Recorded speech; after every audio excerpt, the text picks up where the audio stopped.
rendre hommage à son Excellence M. Félix Antoine Tshisekedi, président de la République et chef de l'État, pour sa présence qui porte haut l'événement que nous célébrons aujourd'hui. Excellence, Monsieur le Président de la République, votre participation à cette action de grâce est pour nous un signe de saine collaboration qui existe et qui existera toujours entre l'Église catholique en RD Congo et l'État congolais. Votre participation à cette action de grâce est pour nous un signe de la saine collaboration qui existe et qui existera toujours entre l'Église catholique en RD Congo et l'État congolais pour le service et le bien-être de la population.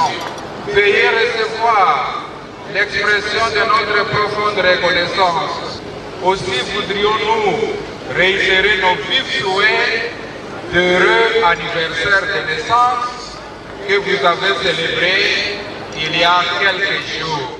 Excellence, Monseigneur Emmanuel Bernard, avant toute chose, permettez-moi de vous féliciter pour la célébration de ce jubilé d'argent de votre épiscopat. Je vous connais personnellement et pour moi, c'est un privilège et une grâce. C'est pour ça que je n'ai pas voulu manquer cet événement, quelles que eussent été mes occupations. Monseigneur, j'insiste sur cette relation que j'ai avec vous. Parce que comme je le disais, je vous connais. Vous êtes un homme de droiture, un homme d'honnêteté, un homme rempli de sagesse. Et mon vœu le plus ardent, c'est que toutes ces valeurs profitent à notre province en particulier, mais également à tout notre pays.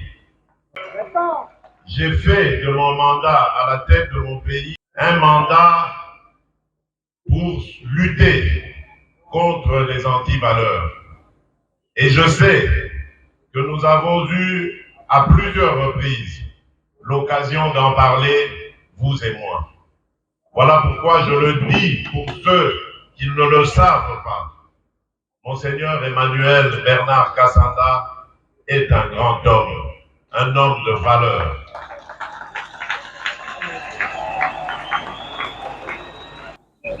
Je compte sur vous, comme je le disais, parce que je rêve d'un Congo meilleur. Depuis que je suis arrivé à la tête de ce pays, je me suis rendu compte de l'immensité du gouffre dans lequel ce pays se trouvait. Et je dois m'appuyer sur des hommes et des femmes de valeur, des hommes tels que vous, pour réussir ma mission. Permettez-moi également, Monseigneur, de remercier et de rendre hommage à Monseigneur Marcel Outembi, ici présent, pour son discours et ses mots aimables et encourageants à mon endroit et à l'endroit de l'État congolais. Oui, Monseigneur Marcel, je crois aussi que l'État et l'Église, particulièrement l'Église catholique, ont l'obligation, je dis bien l'obligation et le devoir de collaborer, de marcher ensemble. Et c'est peut-être ici l'occasion pour moi de tirer la sonnette d'alarme par rapport à une certaine dérive constatée au sein de l'Église catholique.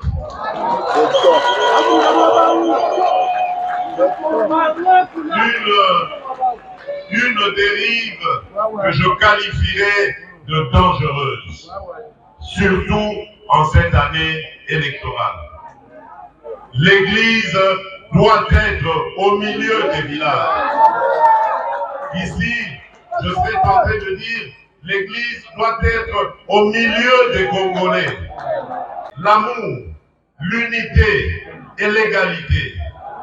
L'église doit accompagner toutes les filles et tous les fils de la République qui sont en politique de la même manière, sans distinction aucune. Car il y va de la stabilité de notre cher pays. Et je sais que vous, Monseigneur Moutembi, que vous, Monseigneur Kassanda, vous comprenez cela de la plus belle manière. Et il se fait que parmi vous, il y a malheureusement quelques personnes qui ont pris une tendance dangereuse qui risquerait de diviser notre nation. En tant que garant de l'unité de cette nation, je me sens obligé de dire que je n'accepterai jamais une telle dérive.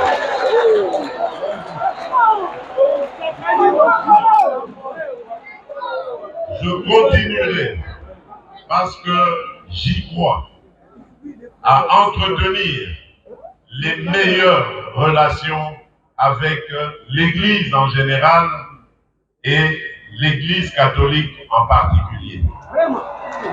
Je ne lésinerai sur aucun moyen de se solidifier et qu'elle reprenne son combat que nous avons toujours admiré. Le combat qui a fait de nous aujourd'hui des hommes et des femmes éduqués, remplis de valeurs. Oui, c'est grâce à cette Église que je veux revoir prendre le devant pour nous aider à relever ce Congo qui est malheureusement terrassé à cause des antivaleurs telles que la corruption, telles que le tribalisme, telles que le séparatisme, telles que l'impunité, et j'en passe.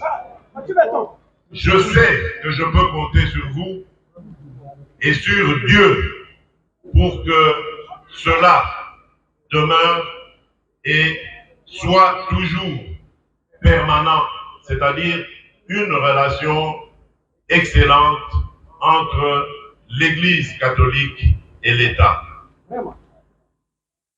Je vais terminer mon propos en réaffirmant encore ma détermination à garder ce pays uni et à le pacifier. Je ne reculerai pas devant les menaces et les intimidations en tout genre.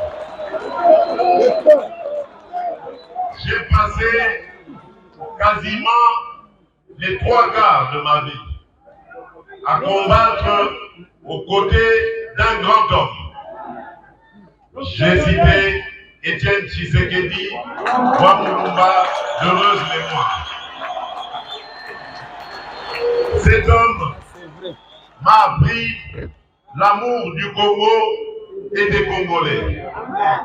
Et donc, je ne serai jamais, au grand jamais, le fossoyeur du Congo et des Congolais. En revanche, je m'attaquerai sans hésitation, sans remords, à tout Congolais qui mettrait en danger la sécurité et la stabilité de notre pays. Peu importe ce qu'on en dira, violation des droits de l'homme, privation de liberté, je n'en démordrai pas. Parce que démocrate je suis, démocrate je resterai. Je n'ai aucune leçon à recevoir de qui que ce soit dans ce domaine. J'ai la charge de protéger et de garantir le bien-être de tous les Congolais, de quelque bord politique qu'ils soient, religieux ou autres idéologiques, et donc je ne lésinerai sur aucun moyen pour remplir ma mission du mieux que ce soit. C'est l'histoire et Dieu qui me jugeront. Monseigneur Emmanuel Bernard, encore une fois, je voudrais vous remercier d'être l'homme que vous êtes et de m'avoir associé à cette célébration mémorable et inoubliable. Je suis heureux d'y avoir participé et d'y avoir aussi apporté ma contribution. Je vous souhaite bonne chance, plein succès pour tout ce qui vous reste encore à remplir comme tâche dans notre chère province et dans ce diocèse de Mbuji-Mayi. Que Dieu Tout-Puissant vous bénisse. Zambi akutwa mpanda. Mpanda kabidi ya milonda. Yakumpanda. Que Dieu bénisse la République démocratique du Congo. Je vous remercie. Excellent.